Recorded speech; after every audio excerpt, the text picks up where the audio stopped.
Hi everyone, I'm Philip from E-Music Bulgaria, a web platform about music and technology. Today we invited for an interview Milan Schlegel. Hello Milan, thanks for accepting the invitation of being our guest. How are you? Hi Philip, thanks. Thanks for having me. It's good to be here.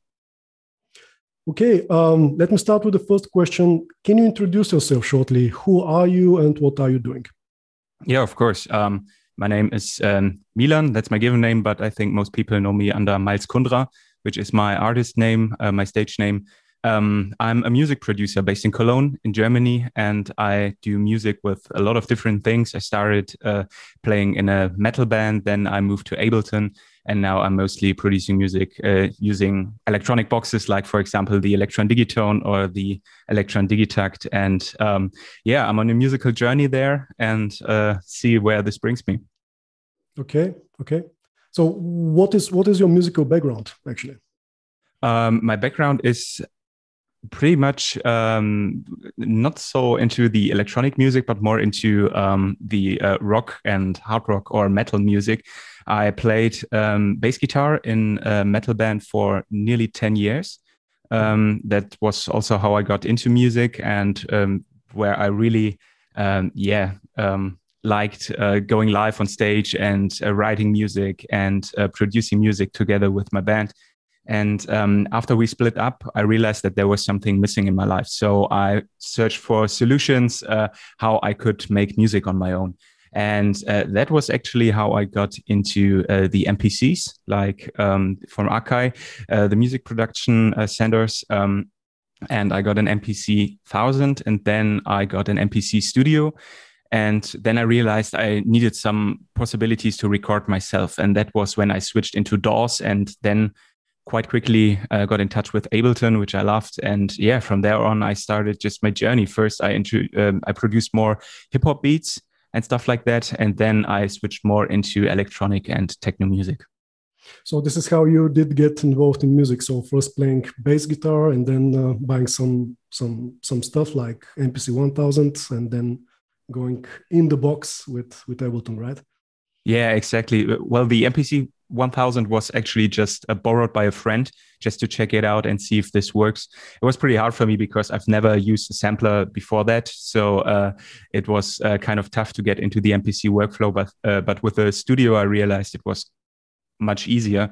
But then Ableton was a whole new possibility for me, because there I could also record my guitar and my bass guitar and include that into my music and sample that, resample that, and just a bunch of new possibilities. And I really loved that. And from there on, the journey continued and I started to get into the Electron devices. Cool. Tell me more about how do you find inspiration? Are you just going for a peaceful walk in nature, or are you watching YouTube videos by other creators? I think that really depends. Sometimes it's really going out and finding inspiration in nature. Like you said, I really I love nature. I'm a huge nature fan. I love the woods. I love going to the beach, for example. Of course, here in Cologne, it's not so easy because the next beach is about 3 hours away.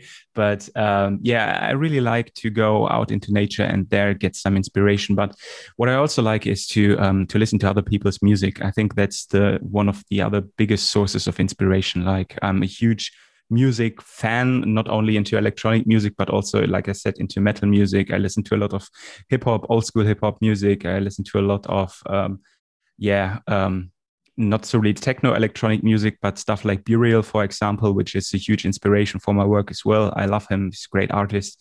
And that is how all the pieces sometimes come together. And then you hear something in the music of other people and say, hey, how would that translate to my musical approach? And then I try something, and then I end up nearly all of the times or nearly every time where I realize, okay, this is not how he did it, but it sounds kind of cool. And then I use it in my music. So that's most of the time where I get the inspiration from.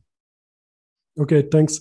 And what about your creative process? How are you creating your music? How are you turning your ideas into tracks? That's very different, actually. Sometimes I think there's also this question, or all the time this question where people ask themselves, okay, do I start with drums or do I start more with melodic instruments or the melodic parts of a song? And for me, it's very different. I can't say that I have a typical approach. Sometimes it's when I, for example, work with the digitakt and the digitone, then it's sometimes that I have a groove going or find a sample on the digitakt that I really like and that gets a groove going with a kick drum, with a hi-hat, and then the elements add to that. And then I say, okay, now I have the rhythmic things going, and now I can add the more melodic parts. But many times it's also that I start with the melodies, that I say, okay, now I don't know, let's try something in C minor, for example, and then just try some arps on the digitone or try some pads or some lead sounds, and then say, okay, these two or three sounds work good together. Let's find a rhythmical foundation for that. And what I also experience sometimes is that I have different ideas or different jams that I started as two separate tracks. But then I realized, okay, these two kind of like go pretty well together and I could merge them into one song. This is also something I did with some of my previous jams, where I had two ideas that started separate from each other. And then I realized, okay, these two work pretty well together and I can just use the jam 2 as a B part for the first jam. And this is then just how the songs evolve. Okay, thanks. As far as I know, in 2019, you released your debut EP, The Liberties, and then followed by a second one called Zeit in 2020. What did you use as instruments to write these tracks? Also, on these two EPs, pretty different. The first one, The Liberties, was actually my first EP that I recorded completely on my own, where I also said, okay, I want to do the mixing on my own. I want to do the mastering on my own. Of course, back then I didn't have that much experience, but it was a great way to learn new things and to say, okay, now I produce everything on my own. And this actually started when I was commuting to work. I used to work in Düsseldorf that time, which is about 1 hour by train, or let's say 40 minutes maybe.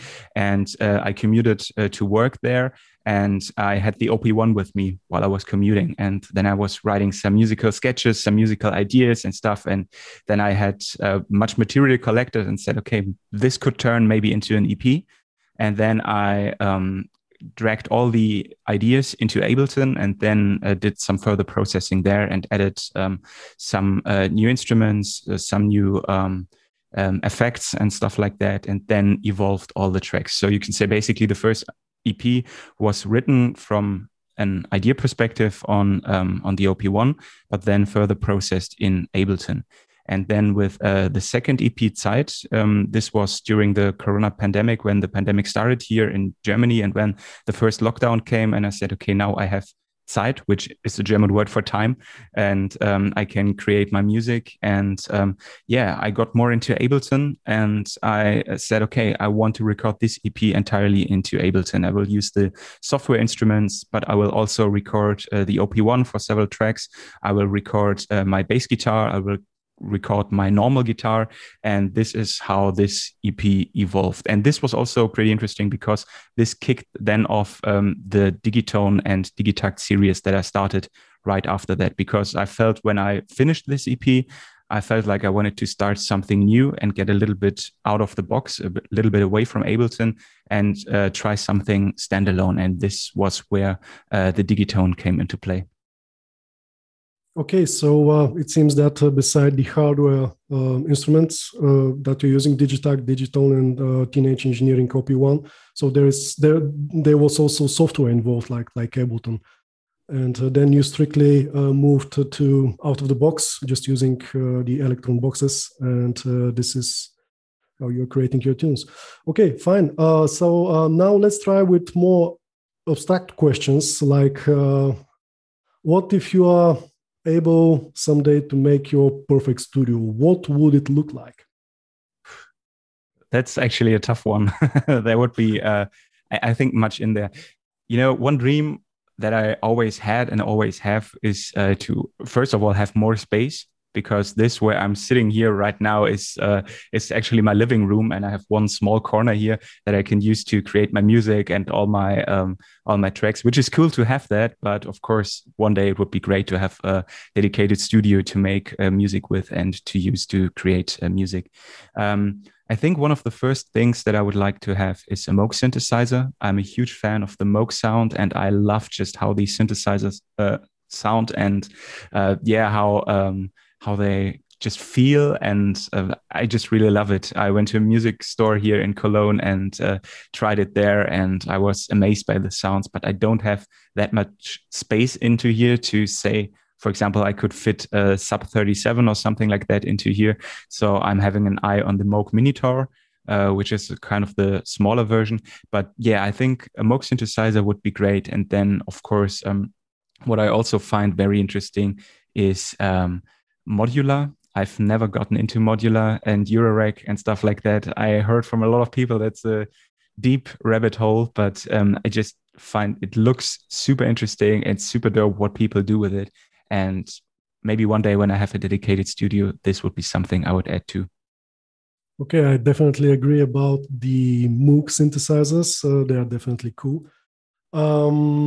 Yeah, definitely more space also is needed when we are absolutely to work and to create something. So I do agree on that one as well. So my next question is there is always a fight about Mac or Windows. What do you prefer for your workflow and why? That's a good question, because I'm actually at the point where I'm changing. I've used till now for all my production, I've used a Windows PC. I have an old, I think it was, I built it with a friend in 2014, a tower PC, which was first dedicated to gaming, like a gaming PC, but it can also, of course, solve as a music production PC. But I find now that 7 years later, the hardware is quite outdated. And I've used, from my last jobs where I was working, I've used MacBooks, and also used them for video editing and stuff like that, and found that it was way more intuitive and way more fluent to do it on MacBooks like on PCs. So that was where I, for myself, made the decision, okay, I want to switch from the Windows operating system to Mac, because I also want to, get rid of the tower PC and want to have a more mobile solution, which I can take with me everywhere I go. This is a bit of a problem with the tower PC. Of course, you can't take it everywhere you go. And for example, when you're on a train, just edit videos or edit your music and stuff like that. That would be super cool. And I think the MacBooks are good for that. So this is where I'm currently looking into them. I'm waiting for the new M1, or the, how do you say it? The chip that will come after the M1 chip now from Apple. I think it will be maybe called the M1X. I don't know, just speculations right now, but I think there will be some announcement in maybe summer or maybe August. I don't know. And I'm waiting for that. And when there's the fitting hardware out there, I will get a Mac. Yeah. Speaking of Ableton, I do understand that this is your digital audio workstation of choice. Am I right?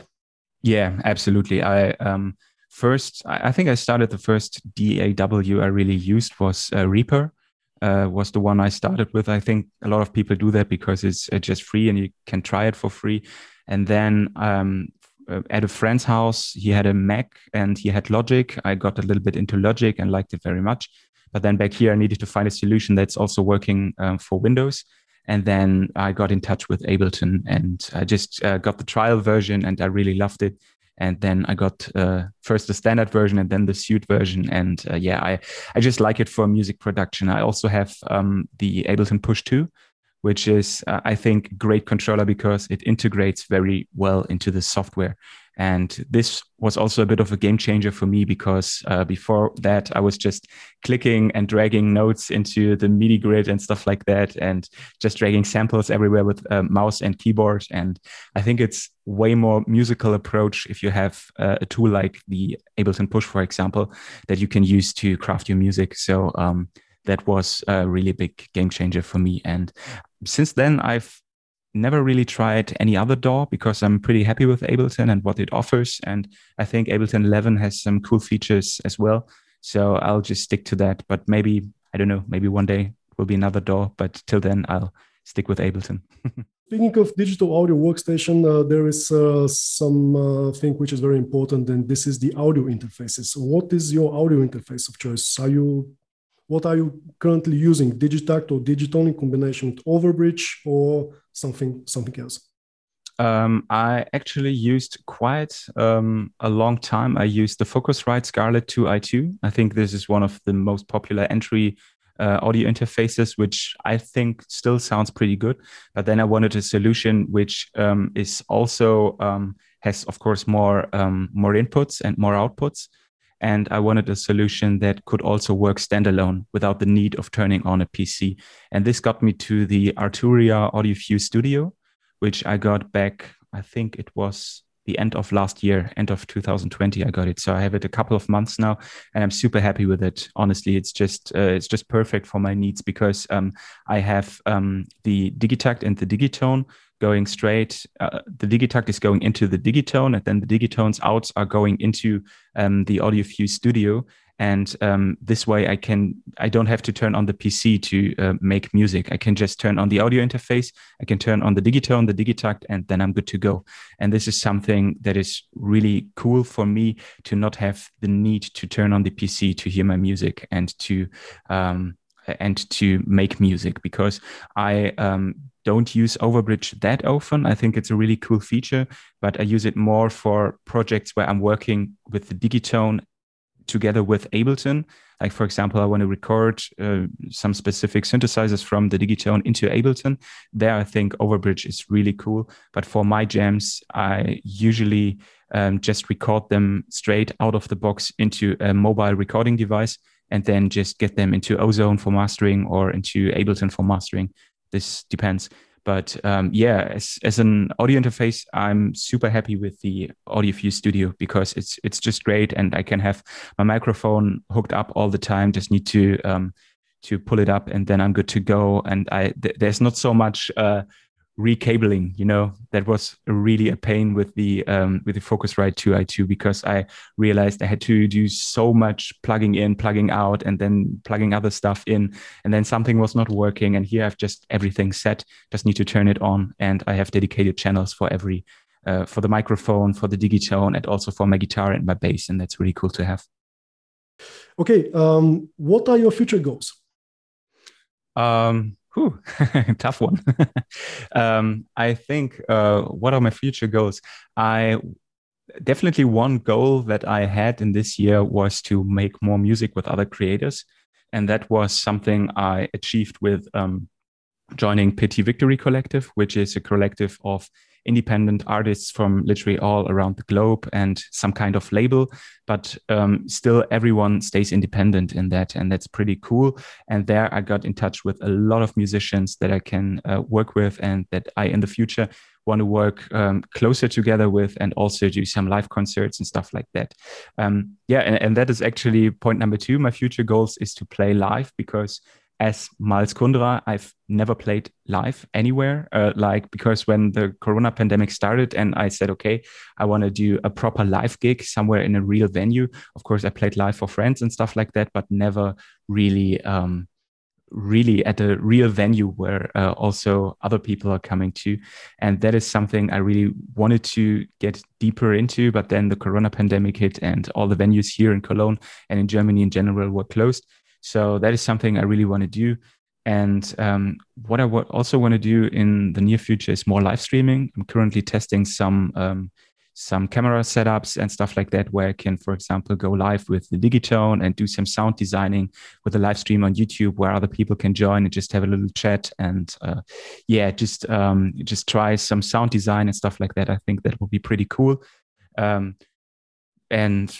from that, I want to play. One dream for me is a little bit, I want to play kind of like a little bit of a circle set, circle, the French, how do you call it? Yeah, where they get the artists on and they're playing at these super cool locations, like, for example, Ben Böhmer, who played at this balloon festival in Turkey, where he played. Where you played a set in a balloon. It was super amazing.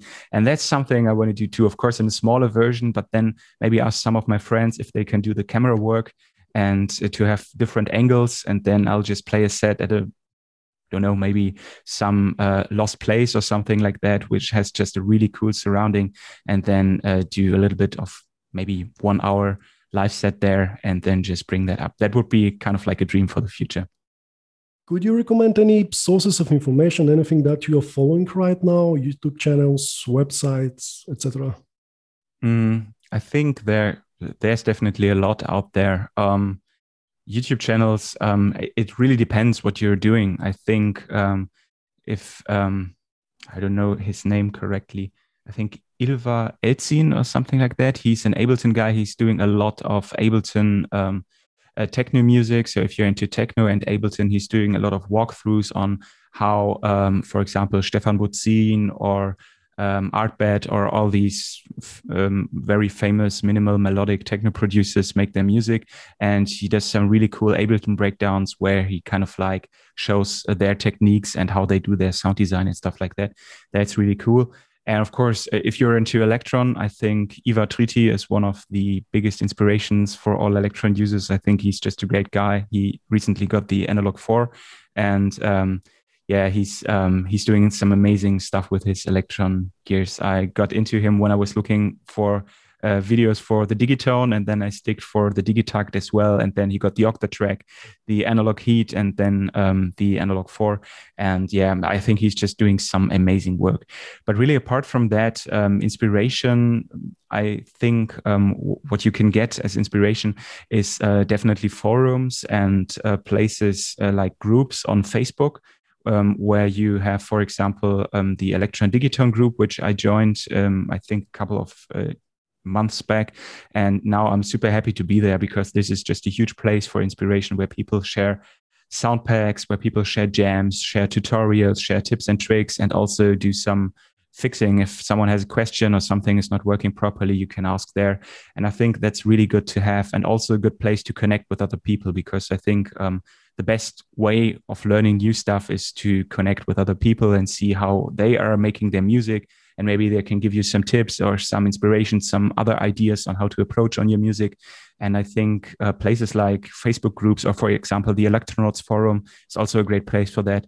It's just great to visit and just join and get in touch with the community and just ask people. And most of them are super friendly guys and girls, and they're just, yeah, amazing. I can just recommend that. And that is where I get a lot of inspiration from, definitely. Right. And where can we find your live jams and your EPs? Live jams are on YouTube. I also have some snippets on TikTok and Instagram, but the longer live jams are on YouTube. And you can also, as audio versions, find them on nearly every major streaming platforms. Of course, my latest EP that I released, it's actually only 1 week old, so pretty new. This one can also be found on Bandcamp via the Pity Victory Collective Bandcamp label, but you can also find it on Spotify, on Deezer, on Amazon Music, and all these places, of course.